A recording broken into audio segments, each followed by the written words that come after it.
അസ്സലാമു അലൈക്കും വറഹ്മത്തുള്ളാഹി.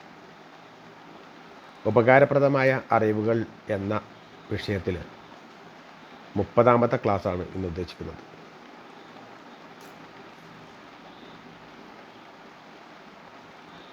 ഒരു ഫഖീഹ് റളിയല്ലാഹു തആല അൻഹു അദ്ദേഹം പറഞ്ഞു, ഇത് ഫഖീഹ് എന്ന അദ്ദേഹത്തിൻ്റെ പേരാണോ അതല്ല ഫിഖ്ഹിൽ അവഗാഹമുള്ള ആൾ എന്ന നിലക്കാണോ എന്ന കാര്യത്തിൽ അഭിപ്രായ വ്യത്യാസമുണ്ട്. അദ്ദേഹം പറഞ്ഞു, ഇഴലം, നീ മനസ്സിലാക്കണം, അന്നലക്ക അർബഅത്ത് മിനൽ അഅദാഇ, തീർച്ചയായും നിനക്ക് 4 ശത്രുക്കളുണ്ട്. തീർച്ചയായും നിനക്ക് 4 ശത്രുക്കളുണ്ട് എന്ന് നീ മനസ്സിലാക്കണം. ഫതഹ്താജു അൻ തുജാഹിദ മഅ കുല്ലി വാഹിദിൻ മിൻഹും, അവരിൽ ഓരോരുത്തരുമായി സമരം ചെയ്തുകൊണ്ട് പോരാടിക്കൊണ്ട് അവയെ നീ അതിജയിക്കുകയും വേണം. അഹദു ഹ, അവരിൽ ഒന്നാമത്തെ ആൾ അദ്ദുന്യ, ഈ ലോകമാണ്. നിൻ്റെ ഒന്നാമത്തെ ശത്രു ഈ ലോകമാണ്.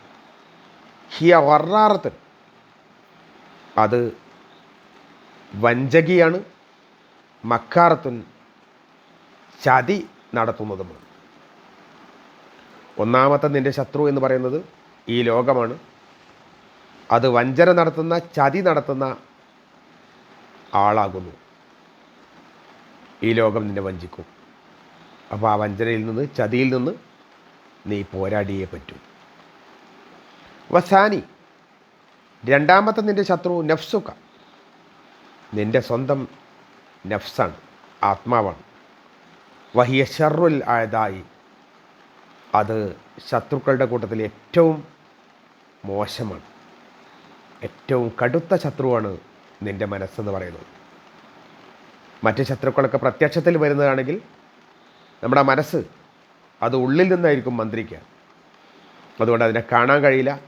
എന്നാൽ അതിൻ്റെ ഉപദ്രവം വല്ലാത്ത രൂപത്തിലായിരിക്കും. അതിനെ സൂക്ഷിച്ചുകൊണ്ട്, അതിനോട് പോരടിച്ചുകൊണ്ട് മാത്രം നഫ്സ് പറയുന്നത് മുഴുവൻ കേൾക്കാതെ നഫ്സിനെ കീഴൊതുക്കിക്കൊണ്ട് മുന്നോട്ട് പോവുകയാണ് വേണ്ടത്. വസാലിസ്, മൂന്നാമത്തെ ആളെ അശ്ശൈത്വാന, പിശാച്. നമ്മൾക്ക് പിശാചിനെ പറ്റി അറിയാം. നമ്മൾ എല്ലാ സമയത്തും അഊദു ബില്ലാഹി മിനശ് ശൈത്വാനിർ റജീം, ശപിക്കപ്പെട്ട പിശാചിൽ നിന്ന് ഞാൻ അള്ളാഹുവിനോട് രക്ഷ തേടുന്നു എന്ന് പറയുന്നുണ്ട്. ആ ശത്രുവിനെ നമ്മൾ ഓർത്തുകൊണ്ട് തന്നെയാണ് ജീവിതം മുന്നോട്ട് കൊണ്ടുപോകുന്നത്. എന്നാലും അത് നമ്മുടെ ശത്രുവാണ് എന്നത് ഓർമ്മയിൽ എല്ലാ സമയത്തും ഉണ്ടാകണം. അതിനെ അതിജയിക്കണമെന്ന ബോധവും നമുക്കുണ്ടാവണം. വറാബിയ, നാലാമത്തത് ഷെയ്ത്വാനുൽ ഇൻസ്, മനുഷ്യൻ്റെ കൂട്ടത്തിലുള്ള പിശാചാണ്. മനുഷ്യ പിശാച്, മനുഷ്യരുടെ കൂട്ടത്തിലും പിശാചുണ്ട്. വിശുദ്ധ ഖുർആൻ ആരംഭിക്കുന്നത് ദാലിക്കൽ കിതാബു ലാ റൈബ ഫീഹി ഹുദൽ ലിൽ മുത്തഖീൻ, മുത്തഖികൾക്ക് നേർമാർഗം എന്ന കാര്യം പറഞ്ഞുകൊണ്ടാണ്. എന്നാൽ വിശുദ്ധ ഖുർആൻ്റെ അവസാനത്തെ സൂറത്ത് അത് അവസാനിപ്പിക്കുന്നത് ഇങ്ങനെയാണ്: മിനൽ ജിന്നത്തി വന്നാസ്, മനുഷ്യരിലും ജിന്നിലും പെട്ട പിശാചിൽ നിന്ന് മനുഷ്യ ഹൃദയങ്ങളിൽ വസ്വാസുണ്ടാക്കിക്കൊണ്ടിരിക്കുന്ന, പല കാര്യങ്ങളും ചെയ്യണമെന്നും പലതും ചെയ്യേണ്ടത് ചെയ്യേണ്ട എന്നും പറഞ്ഞുകൊണ്ട് വസ്വാസുണ്ടായിക്കൊണ്ടിരിക്കുന്ന പിശാച്, ആ പിശാച് മനുഷ്യരുടെ കൂട്ടത്തിലുണ്ട്, ജിന്നുകളുടെ കൂട്ടത്തിലുണ്ട്. ആ ജിന്നുകളുടെ കൂട്ടത്തിലെ പിശാചിനെ ഇപ്പോൾ പറഞ്ഞു കഴിഞ്ഞു. മനുഷ്യരുടെ കൂട്ടത്തിലും പിശാചുണ്ട്. ആ പിശാചും മനുഷ്യനെ ഈ തരത്തിലുള്ള ചീത്ത കാര്യങ്ങൾ പ്രോത്സാഹിപ്പിച്ചുകൊണ്ടേയിരിക്കും, ചീത്ത കാര്യങ്ങൾ പ്രേരിപ്പിച്ചുകൊണ്ടേയിരിക്കും. ആ പിശാചിനെയും സൂക്ഷിക്കണമെന്ന് വിശുദ്ധ ഖുർആൻ നമ്മോട് ഉണർത്തിയിട്ടുണ്ട്. അതേ കാര്യമാണ് ഇതിലും പറഞ്ഞിട്ടുള്ളത്. ഈ 4 ശത്രുവിനെയും നമ്മൾ ഓർത്തേ പറ്റും.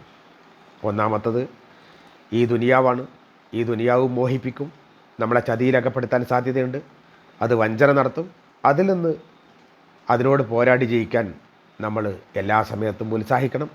രണ്ടാമത്തത് നമ്മുടെ സ്വന്തം മനസ്സാണ്. ഇന്നൻ നഫ്സല അമ്മാറത്തും ബിസ്സൂ, ചീത്ത കാര്യങ്ങൾ കൽപ്പിച്ചുകൊണ്ടിരിക്കുകയാണ് മനസ്സിൻ്റെ ഒരു സ്വഭാവം. അതിൽ നിന്ന് രക്ഷ തേടിക്കൊണ്ട് അതിലേക്ക് ഞാൻ വീഴില്ല എന്ന് പറഞ്ഞുകൊണ്ട് വേണം നമ്മൾ മുന്നോട്ട് പോകാൻ. മൂന്നാമത്തത് നമ്മൾ പറയുന്ന ജിന്ന് വർഗത്തിൽപ്പെട്ട പിശാചാണ്. നാലാമത്തത് മനുഷ്യ കൂട്ടത്തിൽപ്പെട്ട പിശാച് മനുഷ്യരോട് ദുർബോധനം നടത്തിക്കൊണ്ടിരിക്കുന്ന മോശമായ കാര്യത്തിലേക്ക് മനുഷ്യരെ പിടിച്ചു വലിച്ചു കൊണ്ടുപോയിക്കൊണ്ടിരിക്കുന്ന സുഹൃത്തുക്കളും ബന്ധുക്കളും നാട്ടുകാരും ഒക്കെയായിട്ടുള്ള അവരുടെ കൂട്ടത്തിലൊക്കെയുള്ള തിന്മ ഉപദേശിക്കുന്ന ആളുകൾ അവരും പിശാചാണ്. ഈ പിശാചുക്കളെ അതിജയിക്കാൻ നമുക്ക് സാധിച്ചാൽ തീർച്ചയായും വിജയിക്കും. ആ വിജയികളുടെ കൂട്ടത്തിൽ ഉൾപ്പെടാൻ നമുക്ക് സാധിക്കണം. റബ്ബ് സുബ്ഹാനഹു വ തആല തൗഫീഖ് നൽകട്ടെ.